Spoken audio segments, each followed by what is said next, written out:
আসসালামু আলাইকুম, আশা করি সবাই ভালো আছেন। ছাদের ভিতরে আসছি, প্রচন্ড রোদ। রোদের ভিতরে ছাদে আসছি। আসার কারণ হচ্ছে এই যে বড়ই গাছগুলো আছে, এই বড়ই গাছের সামনে যে এই গাছটা, লেবু গাছটা একটু সরাই দেখাই। এই যে বড়ই গাছ, এই জায়গায় দুইটা বড়ই গাছ আছে। বড়ই গাছের ভিতরে অনেক বড়ই আসছিল। আম্মা অসুস্থ থাকার কারণে বড়ই গাছের বড়ই গুলো খাওয়া হয় নাই ঠিক মতন। তো বড়ই, অনেক বড়ি নিচ দিয়ে পড়ে আছে, পড়ে নষ্ট হয়েছে। এরপর পাখিও খাইছে, আবার কিছু আমরাও খাইছি। তো এই গাছের, বড়ি গাছের আজকে ডাইলগুলো কেটে দিব। ডাইলগুলোর কাটার মূলত কারণ হচ্ছে, বড়ি গাছে যদি ডাইল না কাটা হয় পরের বছর বড়ি ভালো আসে না। এই কারণে এই যে এখনো এই ডাইলের ভিতর নতুন নতুন কুশি হচ্ছে, কিন্তু এইগুলাতে পরের বছর যদি আমি বড়ি ইয়েও করে এগুলাতে হয়ও, তারপরে তেমন ভালো হবে না। তো সেই কারণে বড়ি গাছের আজকে ডাইলগুলো কেটে দিব। বড়ি গাছের ডাইল কাটার নিয়ম হচ্ছে যে এমন ভাবে কাটতে হবে যেন পরের বছর সেই জায়গাতে ভালো মতনই হয়। যেমন এই যে এই ডালটার এই যে এই জায়গা থেকে কাটতে হবে যেন এটা এই জায়গা দিয়েই হয়। আর এই ডালটা চিকন, এটা রাখা যাবে না। এই যে এই পাশের, এই যে এই ডালটা এই বরাবর কেটে দেবো। আদর্শ একটা জায়গা থেকে কাটতে হবে।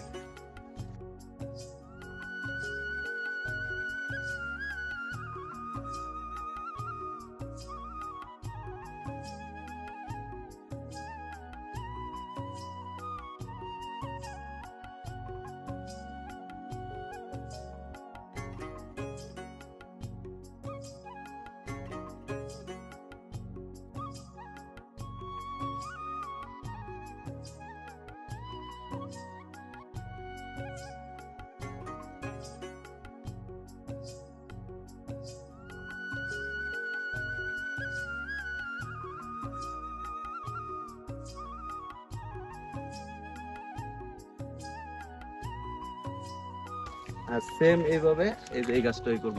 এই যে এই পাশে আছে, এটা হচ্ছে আমড়া গাছ, কিন্তু আমড়া গাছের এই সিজনে সব পাতা পড়ে যায় কিছু ডাল নষ্ট হয়, এগুলো আবার ঠিক হয়ে যাবে। এই যে নতুন নতুন কুশি হচ্ছে। আর এই যে এটা হচ্ছে এই বড়ি গাছেরও সেম এইভাবে কাটবো। কাটতে কয়েক মিনিট লাগে, কাটতে বেশি সময় লাগে না।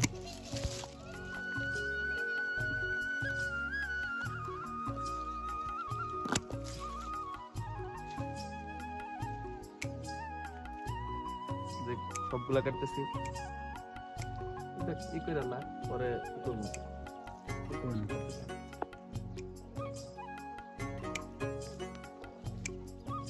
মানে চিকন ডাল যেগুলো আছে ওগুলা একদম মানে রাখতেছি না, চিকন ডাল যেগুলো আছে সবগুলো কেটে দিচ্ছি।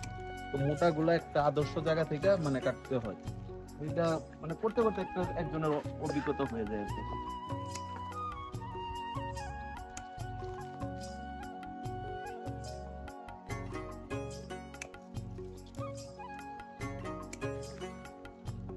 যে এটার এই জায়গা দিয়ে এই ডাইলটা যেমন উপরের দিকে উঠছে, এটার আর কি কয়েকটা ডাইল আর কি রাখবো। এটা ডাইল একটু উপর থেকে রাখবো, আর সবগুলা নিচে থেকে কাটছি। মানে পুরান ডাইল কোনোটাই রাখা যাবে না। এই যে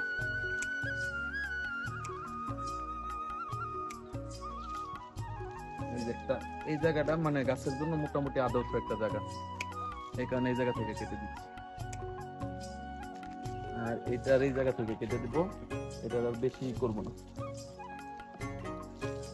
গাছের ডাইল তো পরিমাণে হইতেছে, কাটতে গেলে পারও লাগে কাটার,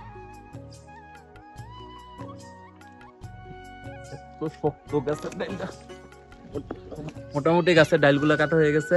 তো আসলে বড়ই গাছের প্রত্যেক বছর বড়ই হওয়ার পরে গাছের ডাইল যদি না কাটা হয়, গাছের আসলে গ্রোথ ভালো হবে না, আর পরের বছর ফলও ভালো হবে না।